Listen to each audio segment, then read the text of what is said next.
Hey hi guys. So ఈ video వచ్చేసి ఏంటంటే సడన్గా మేము ఒక సైడ్ వెళ్ళాల్సి వచ్చింది. ఎక్కడికో చూద్దాం, ఈ వీడియోలో కంటిన్యూ చేద్దాం. సో మేము కాలేజ్ నుంచి స్టార్ట్ అయ్యాం 5కి అలా. ఇది జేబీఎస్ బస్ స్టాండ్. లాస్ట్లో మీకు చెప్తాను ఎక్కడికి వెళ్ళామని. ఇది జేబీఎస్ బస్ స్టాండ్ చూడండి. ఒక 5 to 6 నెంబర్స్ దాకా వెళ్ళాము. మా ఫ్రెండ్స్ వాళ్ళ కజిన్ తమ్ముడు వాళ్ళు. సో ఇది జేబీఎస్ మెట్రో ఎక్కి నెక్స్ట్ ఎక్కడికి వెళ్ళామని కంటిన్యూ చేద్దాం. చాలా అంటే చాలా ఎంజాయ్ చేసాం అసలు. సో ఫ్రెండ్స్ వెళ్తా ఎలా ఉంటుందో చూడండి. సో జేబీఎస్ నుంచి మళ్ళీ ఎంజీబీఎస్ వెళ్ళి ఇది ఎంజీబీఎస్లో బస్ ఎక్కామన్నమాట. చూడండి ఎట్లా చేస్తుందో.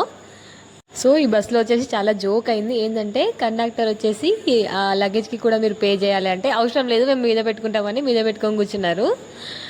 అయిపోయింది. ఇది వచ్చేసి మన షాద్నగర్ బస్ స్టాండ్ అంటూ. అసలు షాద్నగర్ ఎందుకు వెళ్ళాము అనేసి నెక్స్ట్ వీడియోలో చూద్దాము. నెక్స్ట్ వీడియో చాలా ఇంట్రెస్టింగ్గా ఉంటుంది. Please like, share, subscribe.